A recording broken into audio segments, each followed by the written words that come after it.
Hey everyone, and welcome to The Explainer. If you are a focused learner trying to stay on the absolute cutting edge of AI news, well, you are in exactly the right place.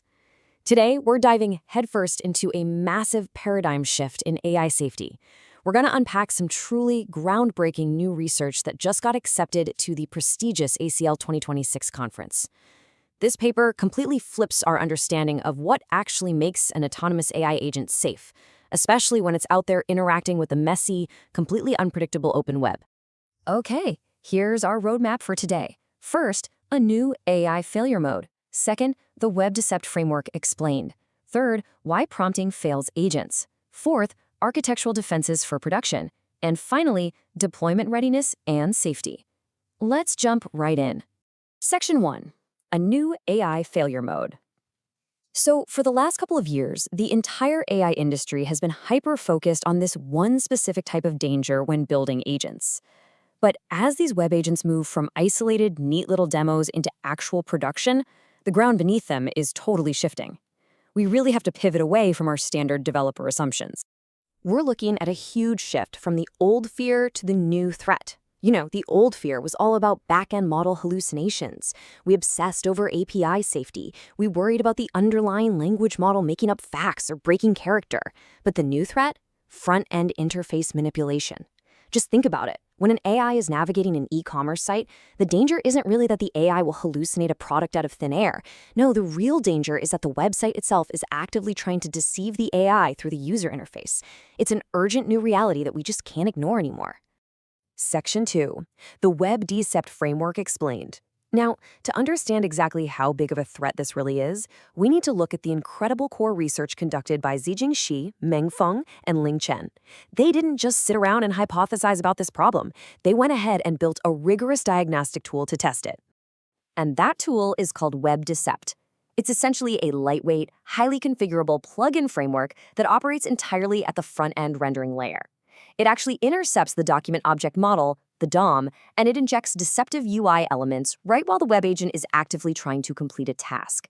And what makes this so brilliant is that it does the whole thing without modifying any back-end logic or network responses at all. The deception lives in the presentation layer, not the API. This quote from the researchers is just absolutely crucial to understand. WebDecept perfectly mirrors how real everyday human users encounter manipulation on the open web. When you get tricked into clicking a fake download button, the underlying API of the website isn't lying to you, right? The buttons and banners on your screen are. The researchers essentially figured out how to simulate this exact same visual friction for AI agents. WebDecept sets highly specific, super realistic traps. They instantiated 7 distinct deceptive patterns that are super common on the open web. We're talking about targeted advertisements popping up, really sneaky domain redirections, shopping manipulation like secretly altering cart totals, and even the mimicry of trusted e-commerce layouts to build up a false sense of confidence. Basically, they're using the exact same sneaky tricks that have fooled you and me in the past. And because this injection happens solely at the front end, the methodology completely isolates interface design as the primary variable. The back-end state, the network latency, it all stays exactly the same, meaning if the agent fails, it is purely because it got fooled by the UI. Section 3. Why prompting fails agents. This brings us to a really tense realization for the entire developer community. How do our current state-of-the-art autonomous agents handle these injected traps? Well, spoiler alert, not well at all. We have to stop and ask this critical question. Why do prompt-based constraints fail against deceptive interfaces? Right now, standard industry practice is to write a really robust system prompt. We literally tell the agent, hey, do not click on ads, stay on task, only buy the exact item requested. We rely entirely on these textual rules to keep multimodal agents on track. But the benchmark results from WebDecept reveal a terrifying blind spot in this entire approach. Here is the researchers' most critical finding. Visual and structural cues carry way more immediate weight in the agent's decision loop than static system instructions. Let that sink in. When a multimodal agent sees an injected UI element, maybe a big, bright, prominent continue to checkout button that is actually a malicious redirect, it parses that visual component as legitimate. That bright visual information completely overrides its initial text prompt, and the agent walks right into the trap. And the real-world outcomes of this susceptibility are literally disastrous. When exposed to WebDecept's patterns, agents frequently deviate entirely from their intended task objectives.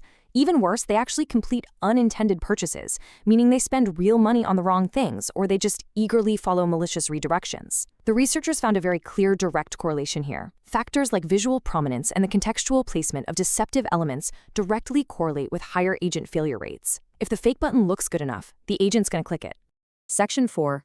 Architectural defenses for production. So, the crucial point is this. Prompt engineering alone does not solve interface-level deception. We literally cannot just talk our agents out of being tricked. We need to structurally change how we build them. Let's transition into the highly practical, empowering solutions that this research provides. If you are out there deploying autonomous web agents, you absolutely need this 4-step architectural blueprint to safeguard your production systems against front-end drops.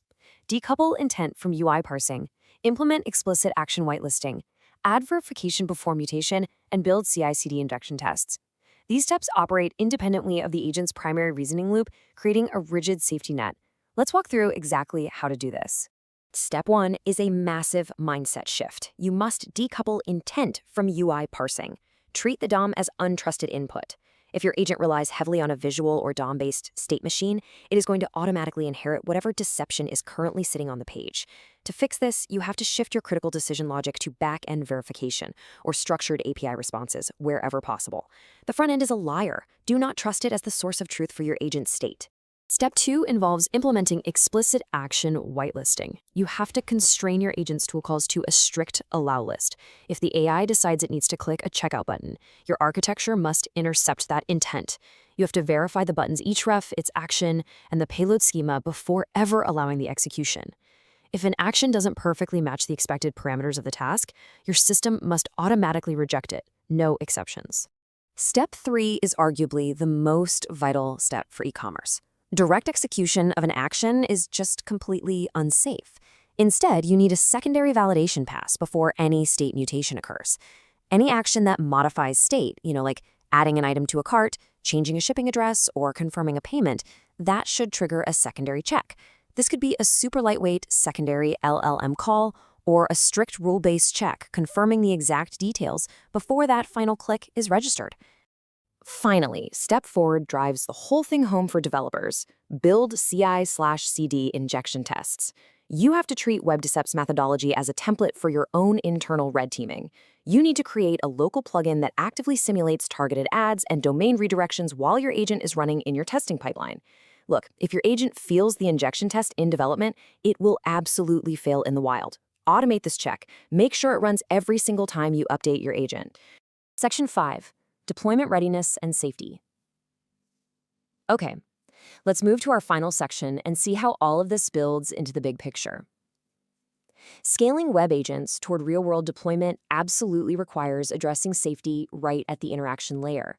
This research has massive implications for the future of e-commerce and computer society at large. I really want to reiterate this incredibly powerful conclusion drawn from the benchmark. Prompt constraints are a baseline, not a shield. They are necessary, sure, but they are entirely insufficient on their own.